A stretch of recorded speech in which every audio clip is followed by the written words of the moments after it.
allegiance to the flag of the United States of America, and to the republic for which it stands, one nation, under God, indivisible, with liberty and justice for all. If I could just keep you standing up for one more second, I'd like to give a moment of silence to a guy named Richard Kelly. He passed away just the other day. He was instrumental in this town. From the Murray Kelly wing over there, he helped build that building. He started picking corn at Crawford's Farm here in Burlington. He grew up in this town, and now his family owns almost 90% of the Mall Road. Family's been very dedicated to this town, giving back. So I'd like to have a moment of silence for Mr. Kelly, please. Thank you.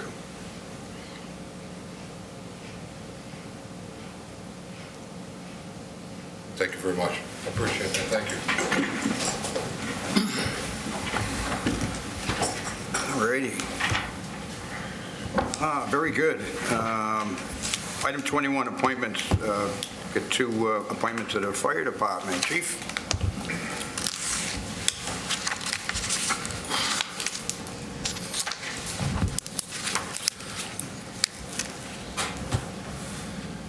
Good evening. Good evening.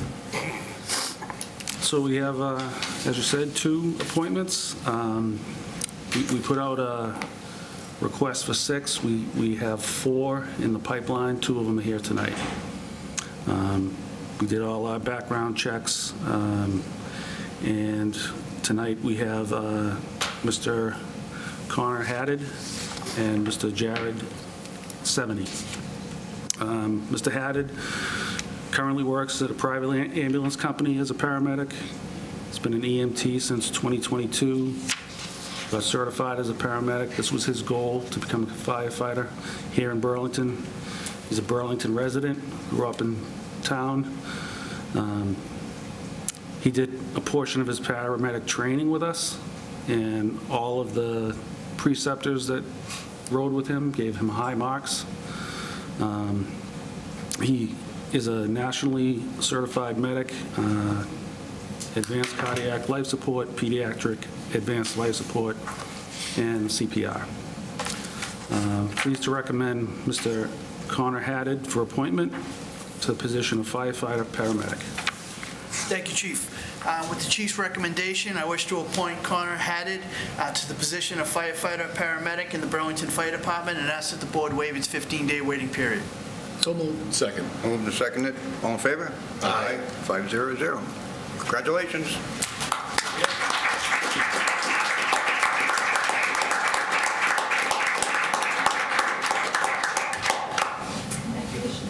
Congratulations. Thank you. Congratulations. Congratulations. Welcome aboard. Hey, Connor, congratulations. Thank you. Congratulations. Welcome aboard.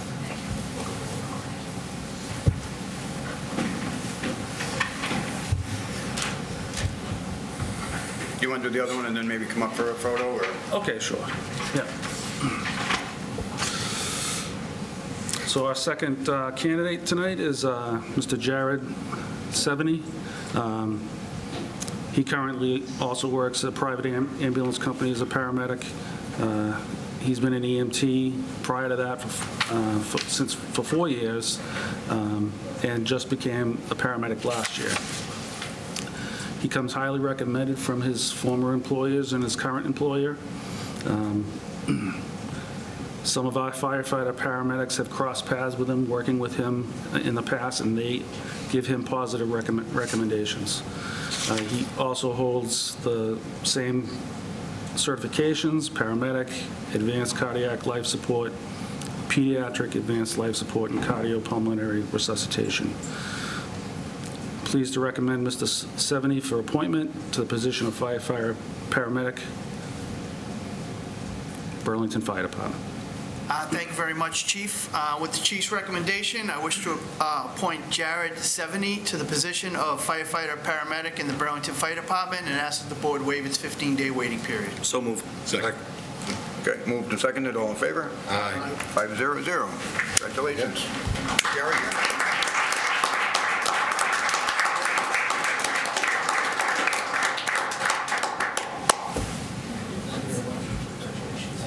Congratulations. Welcome. Hey, Jerry, congratulations. Congratulations. Congratulations. Welcome aboard.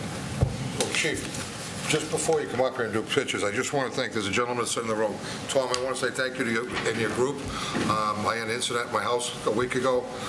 Something happened. His group came over, and I can't thank you enough for the professionalism that you hire for this group of people to come help us out. So I just want to say thank you very much. Tommy, thank you. Thank you for your pictures. Okay, I just want to say thank you for that on behalf of the department. I know you called me personally, and, it's, It means a lot to myself and the residents when something like that happens, and you don't know what you're doing or where you're going or how you're going to get there, and then they show up, and their professionalism was incredible, from what I can remember. I remember a lot of it. I remember a few, no, I can't say those words. Right, Tom? Thank you.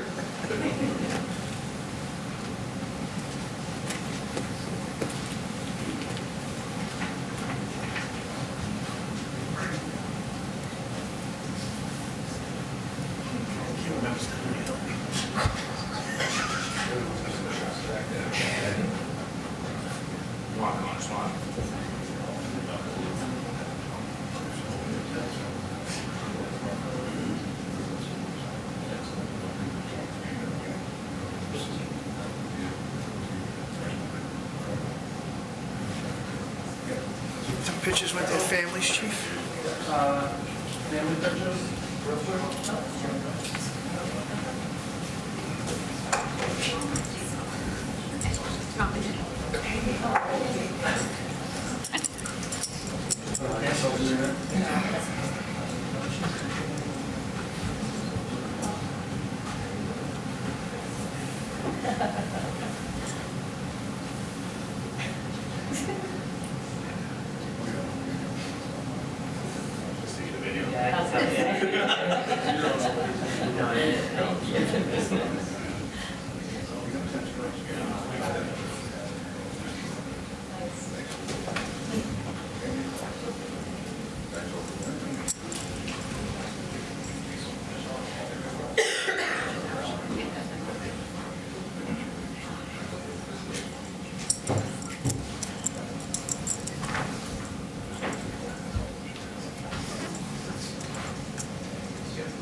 Good to see we're getting some recruits finally. It's been a tough go for a while there. Absolutely. Thanks, everyone. Thank you. Sorry.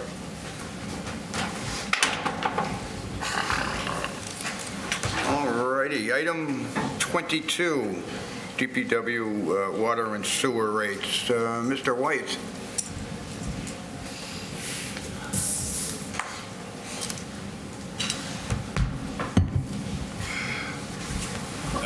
Thank you, Mr. Chair. Good evening, board members. So I'm here to recommend water and sewer rates for FY '25, '26, and '27. The quick recap, which I'm sure has been drilled into everyone's head. The original plan when we went forward with the MWA connection process back in FY '19, so the plan was to generate approximately $3.2 million of additional revenue by the end of the 10-year plan. Now that was expected to be $10 on average, $10 a year per user. What I'm proposing is 3% higher than the original 6.8% plan tonight. And the main reason for that is the revenues have not been where they should be at. I think in your attachment, there's a graph that I think clearly shows the issue. So the original plan, obviously, in FY19 was pre-COVID, and everyone knows what happened with commercial properties, specifically office space, and we're still dealing with a lot of vacancies in the office space. Commercial water and sewer revenues make up the majority of the water and sewer revenue, similar to the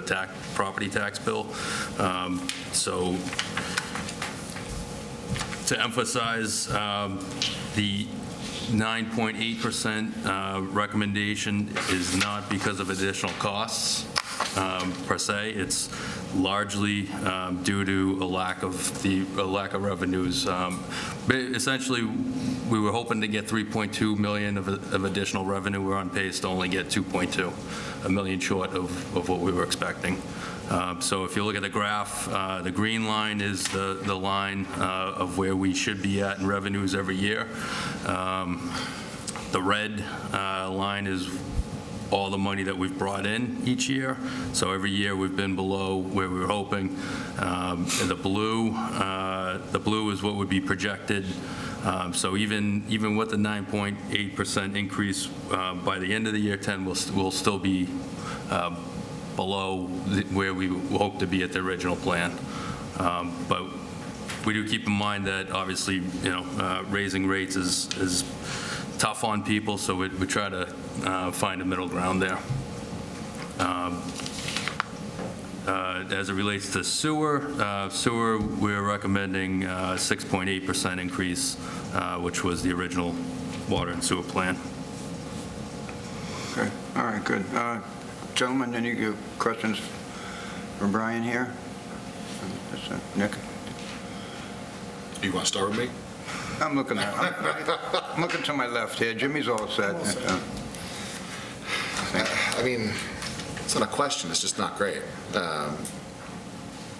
So we're saying this is strictly due to revenue shortage. Yep. So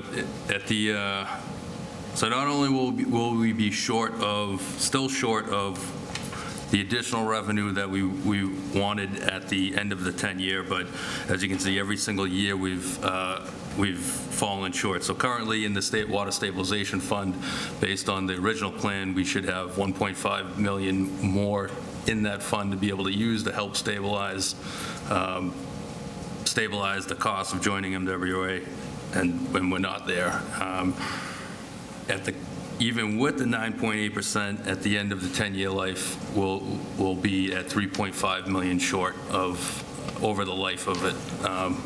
Or in other words, at FY28, that water stabilization fund should have seen 3.5 million more than what we're on pace for.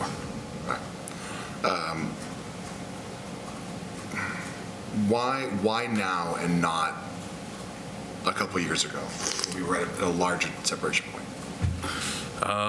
So I can't speak for my predecessor, but I think the hope was that, well, I think there were two hopes. One, I think you can see that there was a bump on the red line between FY21 and FY22.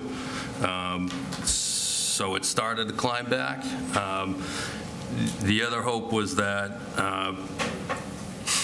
the stabilization fund did at the time still have some balance in there, and the hope was that perhaps we didn't need to use as much water as we ended up buying.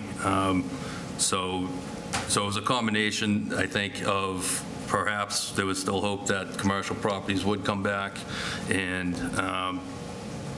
two, that hopefully we could reserve some of the balance in the stabilization fund, because of course we didn't want to propose increasing rates when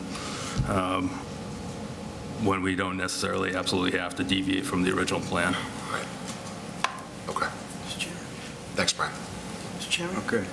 Yes. Mr. Chairman, I just want to point out for the board as well, we're also dealing with the treatment of the PFAS, which is brand new here to the town. We don't have a good sense of what the ultimate cost will be to treat for the PFAS treatment. We do know how much the resin cost the first time. We don't know how long it's going to last, or how much mileage we're going to get out of it.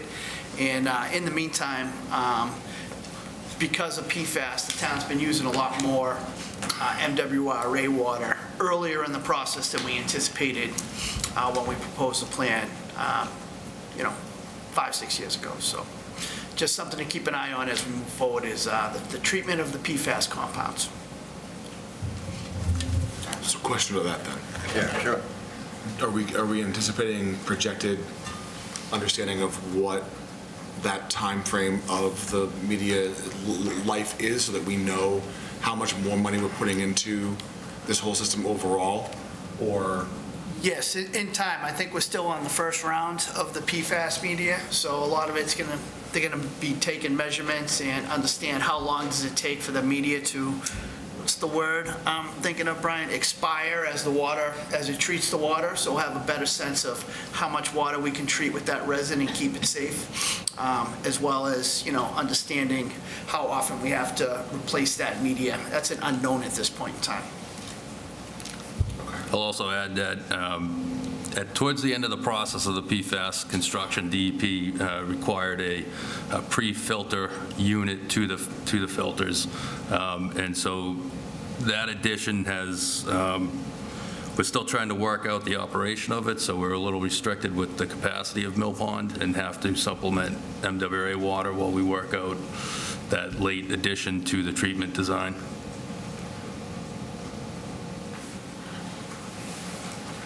Yeah, it's a lot of eyes on public water supplies, and we have to deal with all of these different agencies to make sure that we are compliant. Unforeseen circumstances from time to time. So, look, I kind of like a good news, bad news scenario here. Good news is we've been using less water than anticipated in the past, but bad news is we still have to pay our bills, and this is how we compensate for that. Yep. Yeah, and I'll also add, it's difficult to quantify, but, obviously the water bans that we've put into effect each summer is, the residents have been great because many of them have followed that and restricted water use in the summer. The double edge to that sword is that that's less water revenue, and so now it's impacting water consumption and what we were expecting the consumption to be to get to that money. Mike, you have something? Yeah, thank you, Mr. Chairman. Brian, I have a question, and a question and a couple of comments. This proposed FY25 bill, this is after the increases? This in the backup here? In the rates table? Yeah. Yes. So, Mr. Chairman, you took the words right out of my mouth. This is a good news, bad news kind of scenario. The good news is, even after the increase, we're still bottom 3 out of all these towns and cities listed for annual water and sewer. I'm reading that right? Yeah, so one error or typo on there, only in the total water and sewer bill there, in the third column. The column didn't update. Winchester would have flip-flopped with us, so. Okay. We're So bottom 4. Fourth lowest. Yeah, out of 56. a list of like 56. 56, yeah. So that's good news, and that is, this is from a survey that MWRA does, which is back using the other communities' FY23 rates compared to our proposed FY25. So I'll bet a lot of money that their rates haven't come down. Right. So they're likely higher and so we might even be lower. I want to add one more good news point because we have 3 bad news points. Another good news point is Burlington Water. The cleanup is almost complete. It'll be complete next year when we complete 2B of MWRA, and we'll have the cleanest MWRA was the cleanest water in America, and I heard even the treatment, the water coming out of the reservoir after the PFAS is, I've heard, being treated even cleaner than that. So we've gone from worst to first in water, and there's a mixed conception out there that our water's still bad, but Burlington water is clean and safe to drink. I now give it to my dogs. They don't get spring water anymore, so we have fixed the water problem. Now the bad part. I see the reason for these increases is the commercial water rates that we were expecting didn't happen because of, and this is a theme that we see in every single, I say this point in every meeting, the vacancies in our commercial spaces are a problem. This is a brand new world where post-pandemic, there are more people working from home, more people not in offices going to smaller spaces. So the work that Melissa's doing and the transition we've made to life sciences as a town is so big for this town. We have to do everything we can to support bringing new businesses in to supplement those vacancies and supporting Melissa in any way we can. Another question was, since next year we will be finished with 2B and finished with the MWRA, do we expect more incremental, I know there's going to be an increase, but bigger incremental increases because of the increase of cost of MWRA water? Is that factored into what you're projecting already? No, that's roughly factored into what we're projecting. So in this spring town meeting, we will ask for the appropriation or repurposing of an old appropriation to construct that. That likely won't be, well, if we get the approval, it'll be designed hopefully this year. Construction won't take place until '25. And it probably won't finish till the end of '25. So it's more like a 2-year process, 1 year for design, 1 year to construct. Okay, well, that's good, then that takes away .3. I'm all set. Thank you, Mr. Chairman. Okay, you're very welcome. Joe, questions? No, I just want to thank Brian for the information. I sat with him a week ago about this, and we went over everything, so all my questions were answered, and I thank you for your time and putting this together for us. So, Sure. Thank you, Brian. just to make sure that the town residents know this isn't because we're hooking up to MWRA. That's the biggest thing, because we'll get that question out in the street. Yep. Well, I thought we were all set with MWRA. It has nothing to do with that. It's about the water we use and the bills we have to pay, right? All right. So- And one final thing, when, Brian, do we anticipate the rate increases will actually take effect? So these would be July 1st of this year coming up. That would be the first year, FY '25. Another thing that I want to emphasize and note is that as part of the Water Resource Commission requirements to connect to MWRA, they required that over a certain grace period that we had to convert residential water and sewer billing to a quarterly schedule instead of a semi-annually. We are up against that switchover deadline, so starting this spring, we'll be switching people over to quarterly billing. It's going to take a few months because there's several different groups that get bills in different months. So by the end of September, I believe everyone should be switched over to quarterly. Okey-dokey. Paul, anything to add, or you good? No, but the Water Resources Commission believes that quarterly billing will bring residents to focus attention on how much water they're using. So that was part of the approval from the state to join the MWRA, so. Okay. All right. Brian, thank you again. Great to see you. Thank you, Brian. Sure, you're welcome. We have to vote on it. Oh, gee, sorry. Well done. Mr. Chairman, I'll make a motion, we approve the rates requested by DPW Superintendent. Moved by Jim. Second. Second by Joe. Anything further? Seeing none, all in favor? Aye. 500.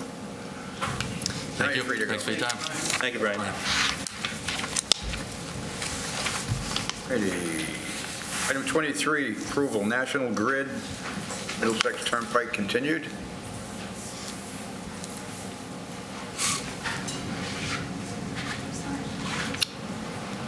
Welcome back.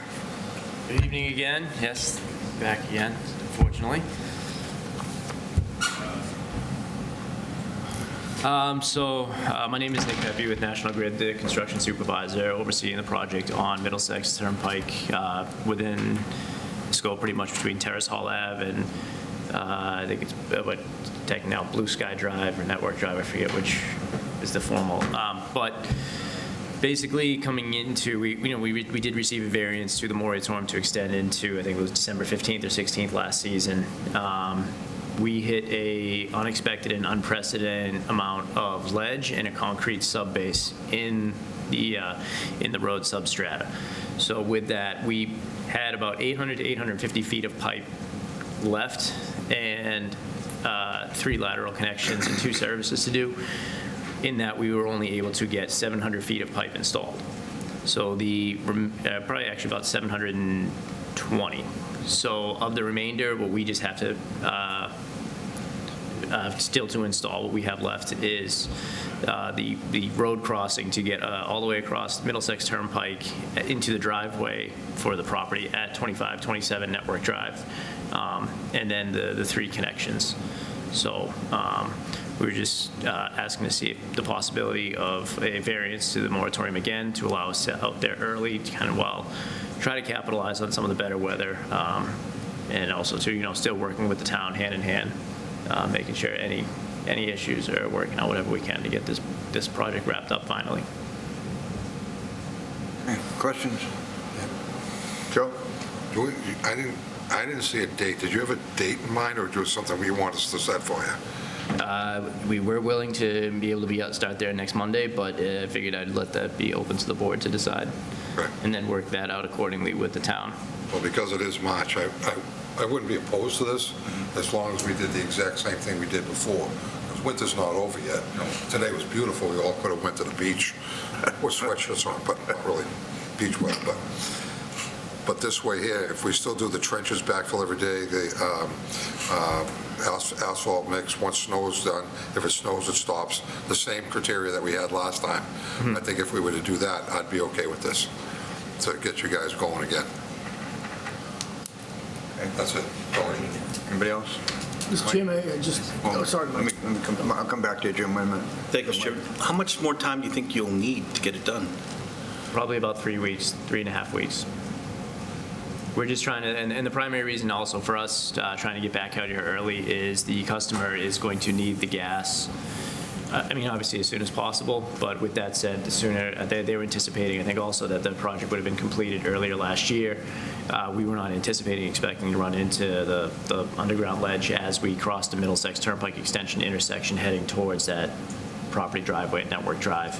And then the sawtooth. So really it put a huge damper on our production for what was anticipated for the rest of the install. So to be able to get this accomplished too would also help the customer reach their anticipated start date for what they will need to use the full gas service for. Thank you. All right, Jim? Thank you, Mr. Chairman. Are these supply lines for the new buildings being built or to replace the old building, the existing building? Some with both. So what it was needed in order to utilize what the equipment that the new building is going to be using, they had an existing service before. They've had a larger diameter service installed from basically from the foundation out to a certain point in the driveway, and then it still needs what we call a reinforcement of the system. So it's an increase in diameter. So the existing main that's in the street is 8-inch plastic. What we're installing is a 12-inch plastic. So the larger diameter provides that larger volume because of this type and size of equipment that they're using. So every time that fires, it can provide what they need for that system.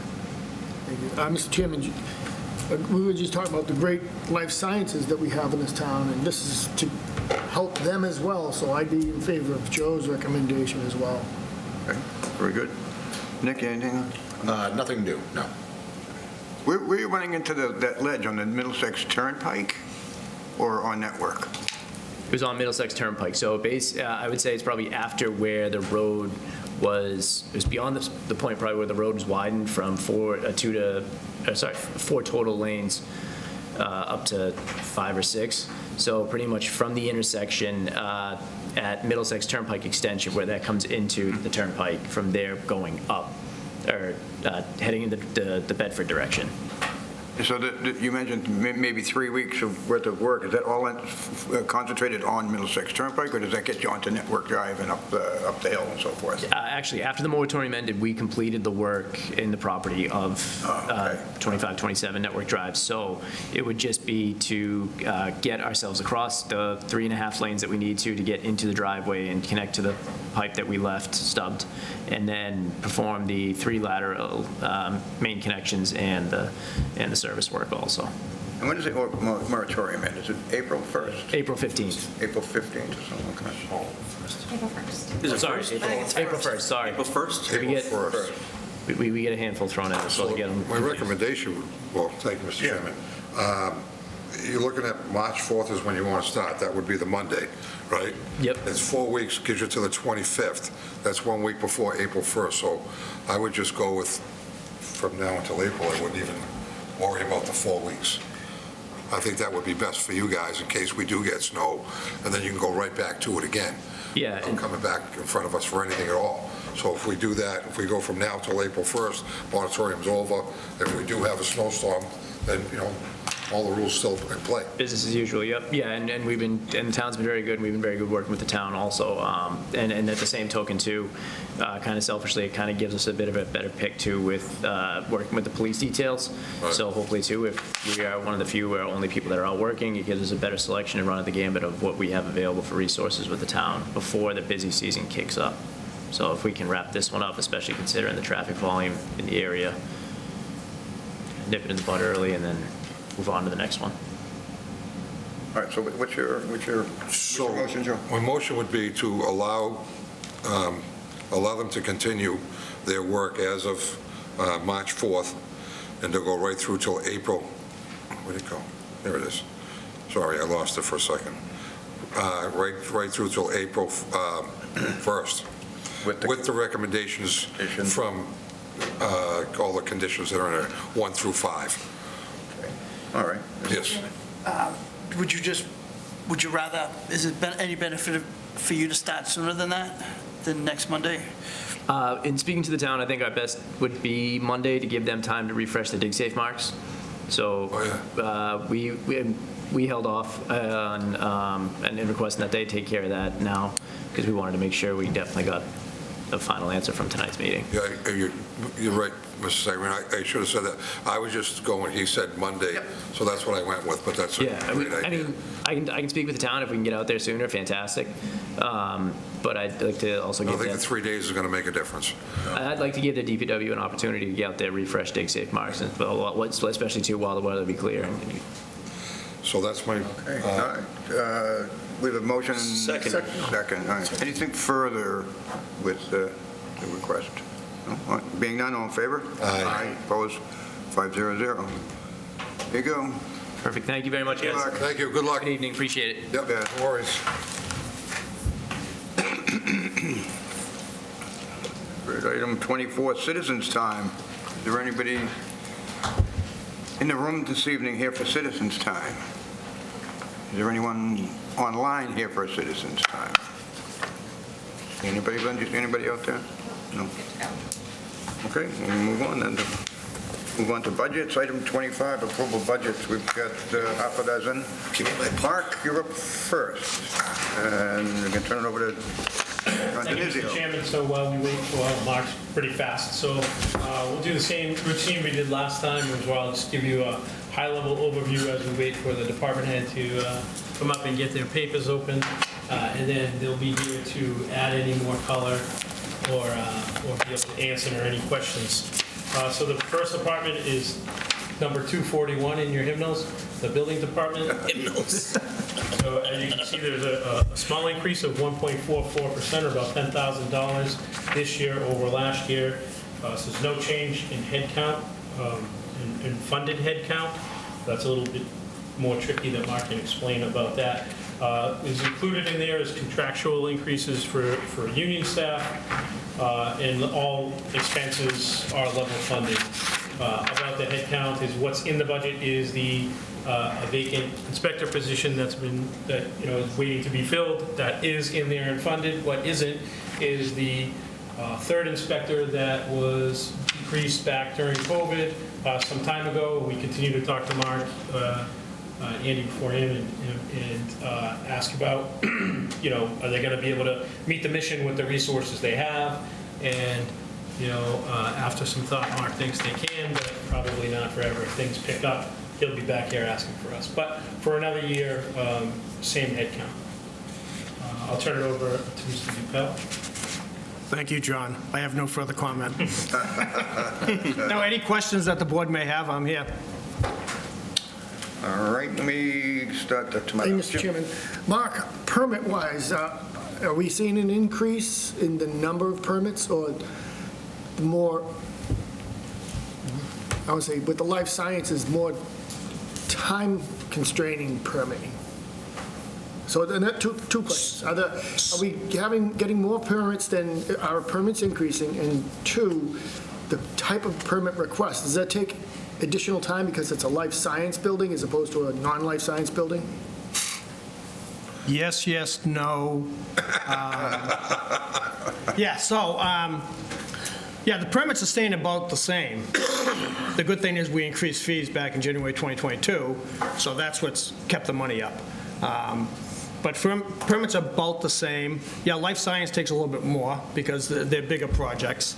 You know, Broad Institute in Versailles up there at 2527 Blue Sky, big projects, a lot of money, so, a lot of inspections, a lot of plan review at the time. So, just a follow-up? Sure. Due to the uniqueness of those types of businesses, do we have to bring in specialized inspectors, or are we able to handle everything in-house? No, we handle everything in-house. There are, you know, engineers on site, and there are the architects on site. We get weekly, well, basically monthly progress reports from them. In addition to our inspections, they have to do these progress reports, field reports they're called, every month, that gives us stuff from their perspective as engineers that design the projects to make sure. I mean, I'm not an engineer, so they know if that weld was perfect on that beam and stuff to that effect. So it's a combination of both, but we physically do not bring anybody else in. Okay. I'm all set, Mr. Chairman. Thank you. Anyone else? Nick? Mark, thanks for coming down. Appreciate it. My question focuses on contracted services. So in actual, what's listed here, actual 23 was 6,500 and change, and then we budgeted in 24, 21, 4, so 21,400 and change, with only, as of now, 3,700 spent and change. I'm rounding. And then we're requesting the same 21,4 and change for 25, fiscal year 25. So I'm just curious, do you think that between now and the remainder of the year, you're going to spend the rest of that remaining 18,000, let's call it, that warrants requesting the same 21,000 again in fiscal year 25? Well, I hate to give up money, but, you know, I would say, you know, in reality, probably not. Why wouldn't spend all that in the remainder of the budget? Sure. I mean, at the end of the day, I doubt it's going to create any real percentage of worth note, right? But if we're talking about $18,000 over multiple departments where that may or may not be the case, right, it adds up, right? And I think that, like, as we look at the budget, my only concern is making sure that we're spending money exactly where it needs to be spent. Mr. Chairman? Yes, John. Thank you. So one of the things we talk about quite a bit, and having worked in school departments for a dozen years, I don't want to create this habit of when you cut budgets when they're unspent, it just incentivizes people to blow money on stuff they don't need. So we talk a lot with our department heads that we aren't going to cut it because we do realize you may need that kind of money in some years, but we also don't have to coming back year after year saying, oh, I got to go up in this area. It's okay. You know, maybe the buckets aren't spread perfectly, but in total you have enough to meet the mission. And we try to get away from nickel and diming where we can. Obviously, you know, that's the board's prerogative to do so, but it's because we don't want to incentivize that spending. And what we have here is, department heads don't just blow the money at the end of the year because they know you didn't cut it for next year. It gets turned back, it turns into free cash, and it works well for us. So that's sort of the MO, the way we operate around. Yeah, I appreciate that, Mr. Chairman, if I may. Sure. The intent here is not to nickel and dime, right? I think the intent here is to say we went from 6,000 to 21,000, right, which is totally fine if it's a justified spend, right? But where we want to flex back is in saying, okay, we've spent 4,000, right? Okay, maybe then we dial it back to, okay, we only need 12,000, right? And if everyone's thinking like that, right, where we've maybe padded ourselves a little bit more than we needed to, right? We don't have to push it to free cash. We can just say it's not necessary. And then when we do have to ask town meeting for more money and to expand the budget where necessary, head count, right? There is, I think, a deeper sense of rationale that we've really paid attention to our overall departmental budgets and that what we're asking for is absolutely necessary. Because I think no one in this room is going to argue with me that the majority of our budget comes from head count. And that's where we're going to need things moving forward, right? We don't need postage, right? We need people. And that's where, you know, I want to make sure that we're setting you guys up for success so when you do come back here to ask for a body and we have to take it to town meeting, we can go absolutely. That's all. So I know that it's in the grand scheme of a $165 million operating budget, $18,000 is, a drop in the pail. But I guess I'm trying to allude to a larger vision in terms of what we're trying to achieve here. That's all. No, I understand. Yep, thank you. It all adds up. It all adds up. It all adds up. Thank you, Nick. Anything this side? Mike? Thank you, Mr. Chairman. Actually, there's questions to go on top of that to Mr. Denizio. Does that happen often where we get surpluses and it gets turned back and it goes to free cash? Is there a report on that every year we could see? Happens often? Every year. Okay. I mean, there is plenty of times where everybody spends every dime in their budget for the end of year transfers to help out. But it's, our department is doing what they're supposed to. Okay, cool. That's all I had, Mr. Chairman. Joseph? No questions at all. No questions from the chair. Paul? Thank you, Mark. I just want to remind the board and thank Mark. We've been short an inspector position for several years now, so they've really been, it's been busy the past couple of years, and they've been really working their tails off to compensate for that. And we're hopeful that we can find a qualified applicant at some point, Mark, I hope, or you don't look too optimistic. No. Only time will tell. But thank you and your staff for all the efforts, because they have been down, one full-time inspector for several years now, so. Yeah, when we had, Joanne was here, last time we met, explaining that some of these key positions, skilled positions are becoming a little more challenging. Mike, did you have a follow-up? Yeah, follow up on that. What are some of the roadblocks we're finding to be able to fill that position? Just no one out there, or just lack of qualified applicants? Basically both. When the economy was doing well, not so much now as it was the last couple of years, the guys are making money. They don't want to leave that big paycheck. They don't, especially when they're at the younger age, when you really want them to get into this stuff, by their 30s would be nice. They're not looking long-term. They're looking at that cash going into their pocket right then. So that's been the biggest holdup, and it's not us. It's all over the state. And, they have a lot of guys that are not certified, but they've been certified by the state to take the tests to become a building inspector, but they just sit on it until the economy crashes. Then they'll all be looking for, more stable jobs. No, it seems like it's happened across all industries, so I was just curious if there's anything else we could do to help you, but apparently not. Unless you know somebody. I don't. Thank you, Mr. Chairman. Okay, if there's nothing further, I'll entertain a motion to approve the budget for the building department. So moved. Second. Moved to second, and all in favor? Aye. 5-0-0. Thank you, Mark. Thank you, gentlemen. Thank you, good to see you. You too. John, who's up next? Gary, treasurers? Yep, so Department 145 in your books, Treasurer's Department. You'll be amazed to know that for the first time in his history, Mr. Giannino submitted a budget under guidelines. So that's pretty good, because he was going down under. So you can see that the increase is just under $30,000. The headcount is the same. It's only contractual increases for union staff are included, and then a small decrease in expenses due to us doing some more with in-house from the munis tax bill prep. So turn it over to Mr. Giannino and his guest.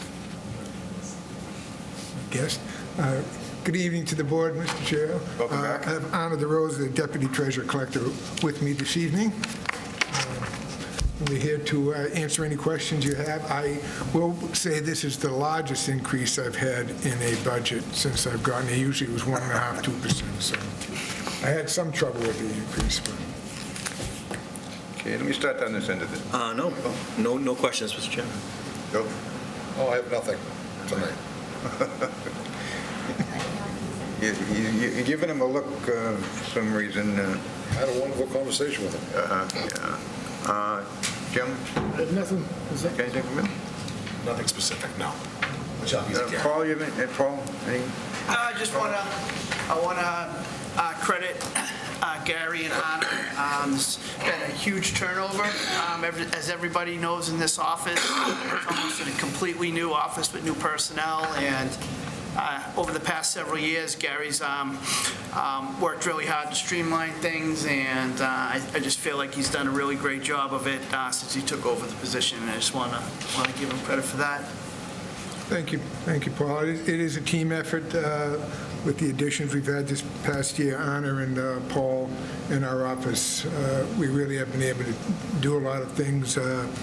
I know IT's next. They've been very helpful to our improvements with Munis as we went through the upgrade. So those things have been really helpful to us as we move along. Very good. If there's nothing further, we'll entertain a motion to approve the treasurer collector's budget as presented. So moved. Moved. Second. Okay. Anything further? Being none, all in favor? Aye. 500. Thank you, Gary. Thank you, Bill. Thank you, Amanda. Thank you, Gary. Glad you both came by tonight. Thank you. Sorry?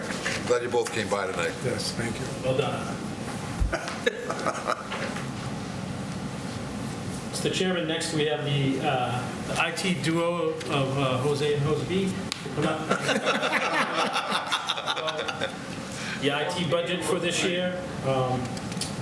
IT as submitted, same headcount.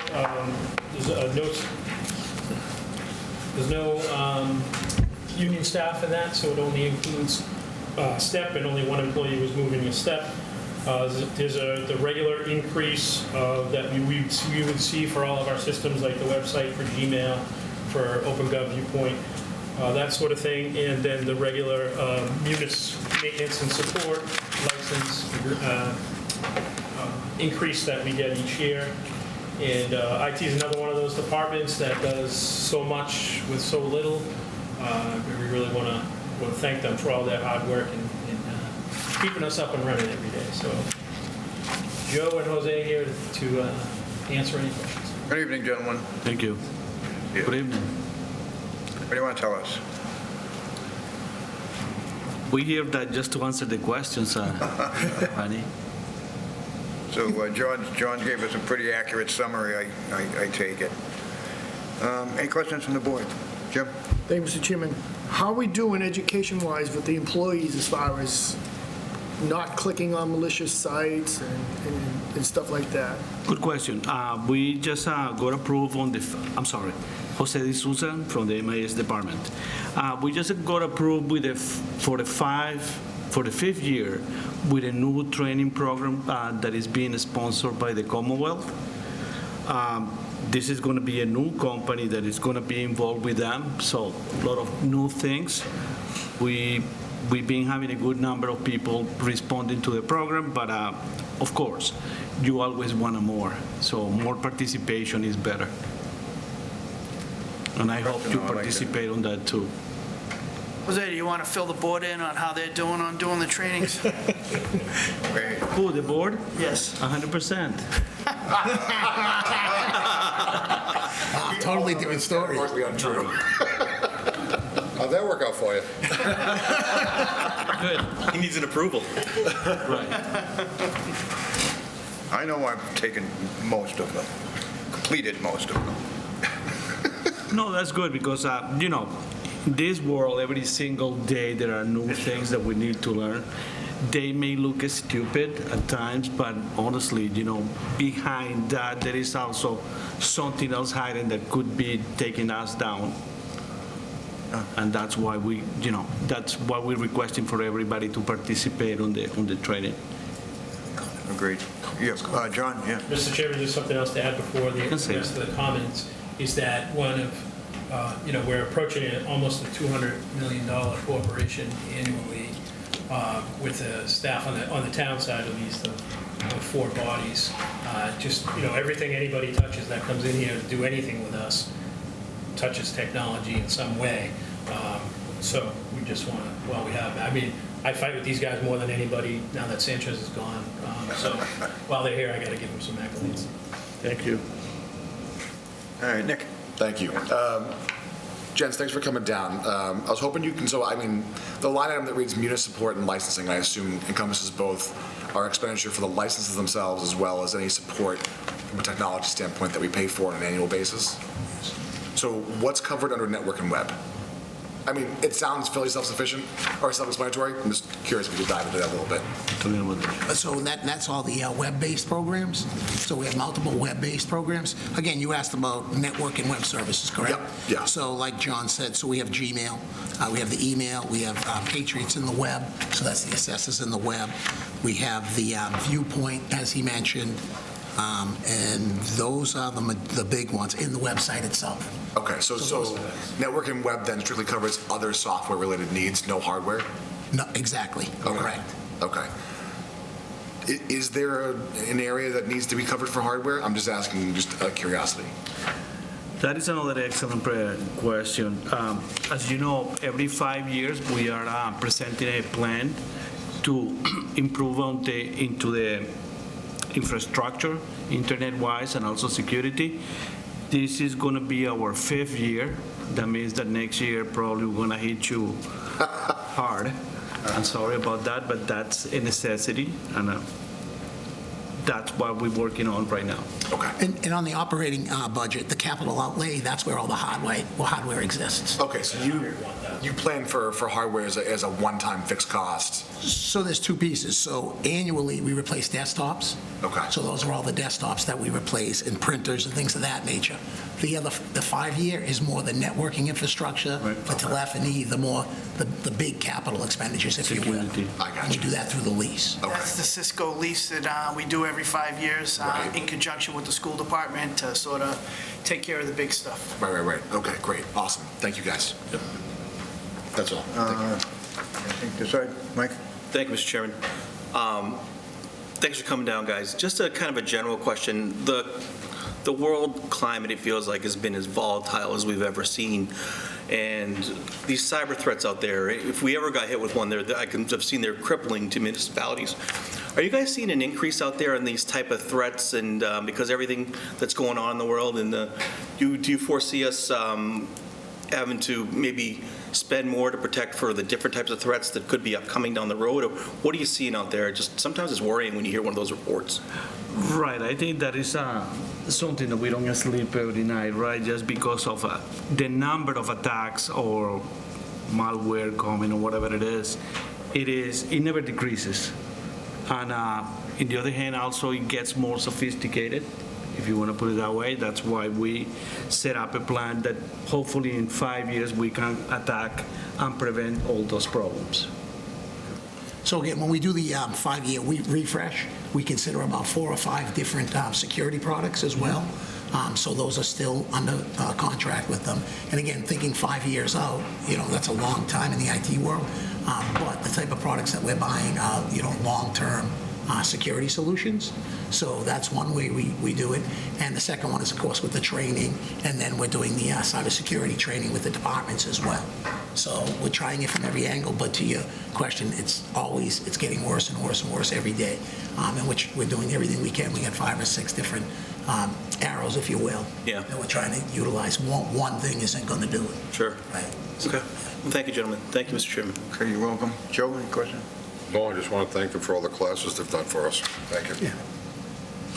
Okay, if there's nothing further, we'll entertain a motion to approve the IT budget. So moved. Second. Seconded. All in favor? Aye. 500. Unanimous. Thank you, gentlemen. Great to see Thank you very again. much, guys. Next up. Next is Department 122, which is the town administrator and select board budget. As submitted, it is just under guidelines, includes no change in headcount. It's contractual increases for the union staff, steps for A&P, just steps. It's about half and half staff-wise. It's level funded for expenses with the exception of the ED budget.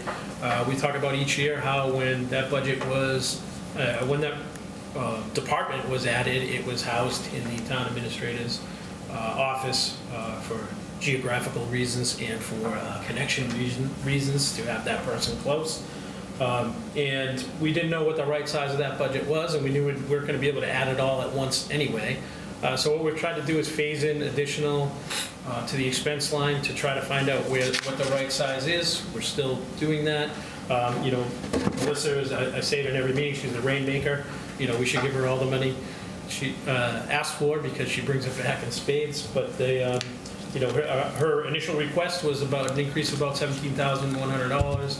After talking with her and her looking at some other resources through some other grants that she has currently or earmarks, she thinks she can get that down to an increase of $6,100 and without losing any of the things, what she needs. So we're not at the right size yet, we know, because we're using some different resources to do those things like technical services for her. But we continue to grow it incrementally and figure out where that landing spot is. Paul, anything you want to add? I have nothing further to add, Mr. Chairman. Anything from the board? Just quickly, just to follow up on what John said, based on my discussions with Melissa, it sounds like she's bringing in more than it's costing us for that benefit. So she's doing an unbelievable job. Very good, agreed. Anything further? No. All is well? Okay, well then. Let's take a motion to approve the town administrative So moved. select board budget. Second. All in favor? Aye. 500. Town council, John. Town council, the budget as submitted is the same as last year. Our plan is to continue with the same program we have now, where we have an earmark. The total budget is just over $200,000, and we have an earmark for general counsel, which is Lisa Mead. We have an earmark for labor attorney, which is Neil Peliquin and his firm. And then we have two small earmarks for cable. So if we have to have Attorney Solomon back, we have some money for that. And then we have a small earmark for tax title, which is something that's handled through the treasurer's office. And oftentimes those costs are recouped when the title is, when the property is sold and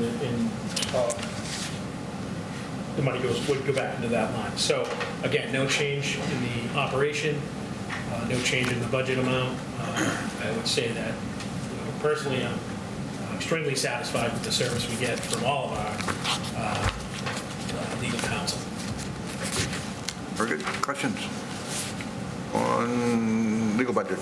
Being none, entertain a motion there for that. So moved. Second.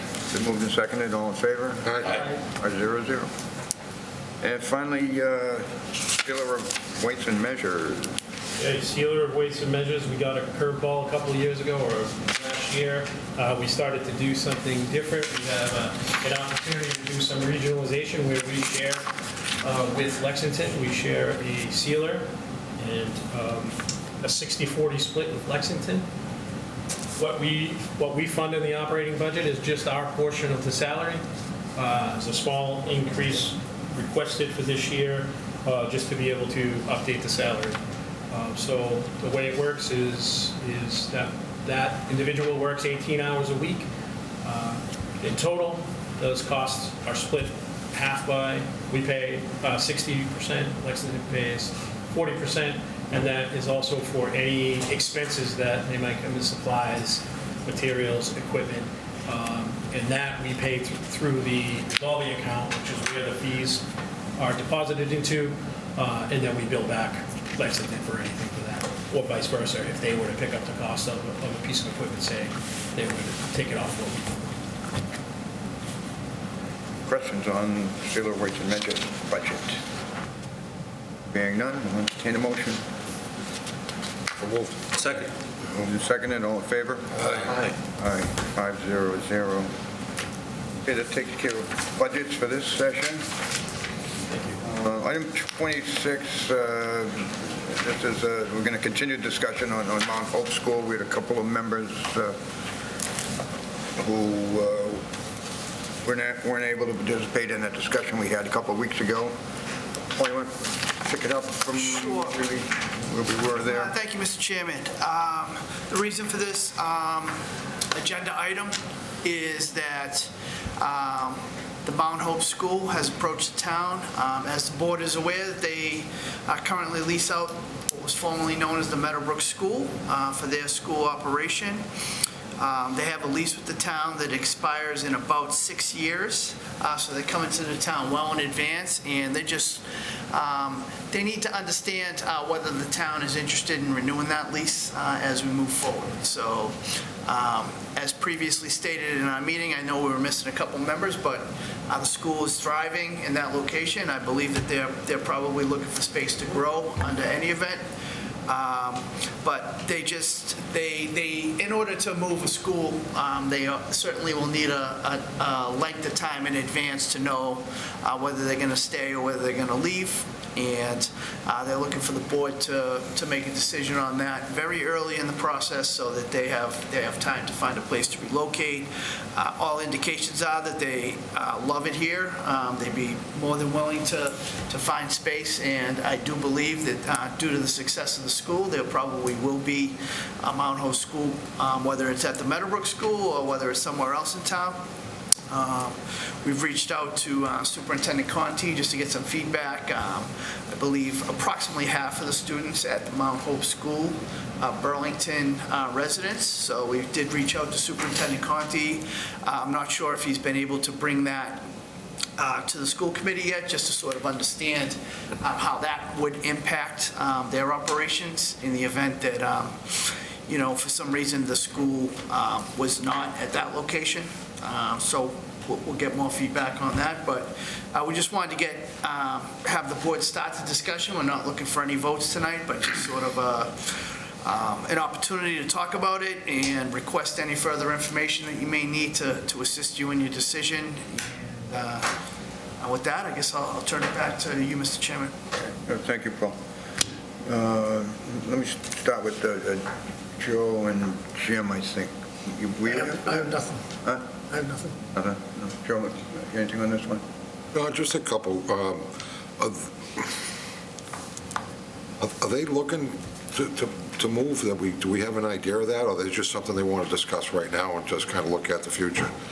Well, they're looking at the future because they do understand it. They don't want to find out a year before that the town wants the building back, because that's not enough time for them to sort of find a new spot to move to. So This is a selectmen's issue, not a school department issue, because it's a rental piece of property, correct? this is a property that's under the jurisdiction of the select board. Okay. Just wanted to get my ducks in order there. Yep. Because, I mean, when the time does come, I don't think any of us will still be on the board at that point, but I'd like to set up the next board for the future at Burlington, to make sure that we don't need the building for, you know, rec department or some other type of municipality could go in that building, because it is a great-looking building. They've done a great job on the upkeep of that building. Yep, the town maintains the major systems of the building. We replaced the heating system several years ago. I think we have a roof on the capital plan. But aside from that, I think when Mount Hope went in there, I think the building was in very poor condition. And they really rehabilitated it and turned it into a very nice facility down there. So they've definitely done a great job with that. How much land is on that, Paul? Do we have any idea? That's a great question. It was 7 acres. I don't know specifically off the top of my head, but it's a nice little piece of land there. I was just wondering. Okay, thank you. No, I'm good. Good, thank you very much. All right. Anything further? Mike? Yeah, thank you, Mr. Chairman. Just want to reiterate what I said last time for the guys that weren't here. Mount Hope is a great school, and people in this town do love it, and they've been a great member and partner in our community. They also have a thriving church congregation that not all the people who attend services or religious services there have kids in the school. It's also a thriving community in that sense. So it is very valuable and a big part of Burlington. That said, we do have a big space crunch even today, 6 years beforehand, and I think taking it back would be in the best interest of the town. I think, like we mentioned, it always comes up. I think there are a lot of office vacancies that they could hopefully find someplace, convert it, and stay in town, and that's my hope. But I think for the long range and vision for the town, getting this property back would be in our best interests. And it's unfortunate, but I think we're here to look out for the best interests of the town, even 6 years out. And it would be nice to actually have something to look forward to, and we could do some long-range, long-term planning on a potential new parcel or how it connects to the high school. There's a lot of possibilities with that property. Thank you, Mr. Chairman. Very welcome. Anything here? Mr. Chairman, if I may? Sure. So I know I wasn't at the last meeting, but Mr. Espejo and I, along with Brendan Egan, had the opportunity to tour the property, and other than catching a couple fireworks performances in the past in the parking lot, I had never been in any of the facilities. And of course, Mount Hope would do everything in their power to bring it up to, I mean, there are children in the building, right? There's no question that they would be running some derelict facility with kids in it. They follow, state guidelines just like any other school would. So it's great that they've been a member of the community. And I agree. I hope that, should we decide to reclaim the space, that they remain a part of the community, which I think goes even to Paul's question to Dr. Conti around, if they stay in Burlington, those kids don't have to, move to public school. They can still attend Mount Hope. Even if for some reason they couldn't find space in Burlington and they managed to stay in the area, right? I mean, there's no guarantee that we absorb all of those kids, right? But I think to Mr. Espejo's point, when we look at the long-term needs of the town, right, we kind of have to ask ourselves the question of, do we want to say, yeah, stay, we love having you guys, and then go and try and find a piece of property to buy that's large enough for what our future needs may be? Or do we reclaim this first and with our existing property, think of some solutions that can get us what we need in both the short term and the long term without having to spend additional millions of dollars on a new piece of property? What I like about the property is where it's located as well. It is connected to, practically to the high school property, which is fantastic.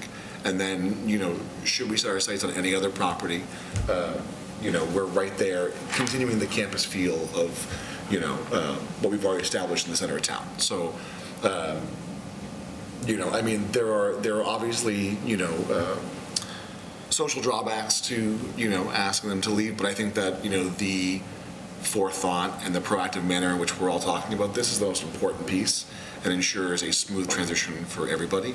And gives them an opportunity to shift, should that be the way things go, while giving us the opportunity to take the next couple of years to figure out how we use the building again for short-term and long-term use. So I think there's a lot of opportunity. I'm happy to continue discussing it, but that's my spiel. Yeah. All right, great, thank you. Thank you. Yeah, and I'll just repeat my concerns from the last meeting on this, that before any decision is made, I think we really need to understand what our needs might be going forward, and perhaps consider hiring a consultant to help us look ahead and see what our needs might be, or how that property could possibly play a role in what our needs will be going forward. But anyway, yeah, it's something I'm sure we'll be talking about more. Paul, I'm sure you'll continue to have dialogue with the folks there at Mount Hope, and hopefully we'll come to some sort of resolution and in a timely fashion, so that they're not sort of hamstrung at the 11th hour looking for something. Okay, anything further? Just a quick question. Yeah. Paul, do they give any indication as to when they need to know by? Well, one of the things that was mentioned is, as you know, they've invested significantly in the property, and they have some other, if they're going to stay, they would have some capital projects that they would like to undertake. Obviously, it wouldn't give them a very good return if they invested funds into the building now and then had to leave in 5 years. So I think that those are, aside from their own space needs and their viability and their growth, I think that those are some of the things that they're considering, and they'd like to continue to invest in the property, but it wouldn't make sense for anybody with an expiring lease to spend a lot of money on the existing property. Theoretically, say if it's the decision's made to take back the building, did they give any indication of how much of a window they need to find and rebuild a new place? they approached us, again, this is well in advance of the 10-year option, so we're 4 years into the 10-year option, so 6 years in advance, so I think that they want to start planning, now for that timeframe. Okay, because that means that the decision needs to come sooner than later about what we're going to do 6 years down the road. No, indeed. I think they're looking for a decision sooner than later, but I don't think sooner means a week or 2 weeks. Right, no, but it doesn't mean 3 or 4 years either. If it's possible, can we see if we can get some sort of, I don't want to say timeline, but some sort of deadline or time frame that they're going to need that decision made by? You know what I mean? So if they're saying we need 4 years' notice, that's one thing. If they're saying we need 5 years' notice, that means we got to make that decision faster. Or how much ahead time do they need? If we can try to get that answer, that might help us, go one way or the other with this. Right, well, like I say, they did approach us now, so they're obviously thinking about it very heavily now. I'm not sure if they have an internal deadline at this point. I'm not sure if they'd be willing to share that, but certainly we can inquire. Mr. Chairman? Yes. If I may, that means that we need to start thinking about that decision. I know, Joe, you said we may not be on the board, but it sounds like this board, or potentially the next board in session, has to make that decision sooner than later. So I just don't want them to have their back against the wall and not have enough time and space, time to get to a new space, if that's the decision's made. So I think we should start to move this up on the priority list a little, so to speak. That's all I'll say, Mr. Chairman. Thanks, Jim. Anything further, Mount Hope? Being none? Okay. All righty. That brings us to subcommittee reports. Mr. Spahill needs to start at this end of the table. All right, thank you, Mr. Chairman. We had the third meeting of the Police Station Building Committee, and in that meeting, we went over the existing conditions of the building, and it was no surprise that the condition is pretty much deplorable. We also learned that it wouldn't be economically feasible to try and rehabilitate the building for pretty much any use. I asked him if there was anything he could put in there as a replacement, and he just said the cost to retrofit all the things that it would need would not be worth it. So that's good to hear. I mean, very good to hear. Yeah, but it wasn't anything as a surprise. He did give us the full rundown, the full report. Also, in addition to Mr. Kelly, it's been kind of a sad week for Burlington. I want to give my condolences to the family of Don Tachi. Mr. Tachi was a Navy SEAL. He did 2 tours in Vietnam. He won a Purple Heart, the Navy Commendation Medal of Valor. He was also heavily involved in the town with pretty much everything, Rotary Club, Chamber, VFW. But the way I knew him was he was a teacher at BHS, one of the most beloved teachers in the school. He was a Hall of Fame swim coach, and everyone around town knew Mr. Tachi. So I want to extend my most sincere condolences and thoughts and prayers to the Tachi family. In addition, and this one's a tough one, over the weekend, Burlington suffered another great tragedy. Christopher Bezos was a 1994 graduate of Burlington High School, and literally one of the sweetest, kindest, most friendly people I have ever met. Always with a smile on her face, always lit up every single room she walked into. And she was tragically killed on Saturday in an accident up in New Hampshire. So it struck a lot of my classmates and my dear friend Greg, her brother. I want to extend my deepest condolences and prayers and thoughts to the Bezos family, Greg, Alexi, Rosemary, and her beautiful 2 daughters, Ava and Alana. If there's anything I can do at all for you guys, say the word, consider it done, no matter how big or how small. And it was a big loss for a lot of my classmates and that family, obviously. And we're thinking of them and all of Krista's friends. And lastly, I want to end on a happy note because of that stuff. Happy birthday, Mr. Chairman. Thank you. Thank you, Mike, and thank you for your report. Joe? Nothing. Nick? Just one thing tonight. I want to just quickly fill the board in on the town's 225th birthday celebration.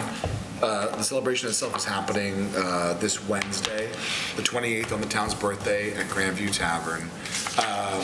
Our wonderful councilor, Amy Warfield, is leading the charge there.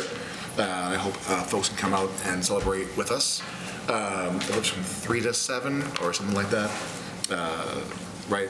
3 to 7. It's all over Facebook. So if you're not doing Facebook or you're not subscribed to the Burlington Buzz, definitely take an opportunity to ask a friend.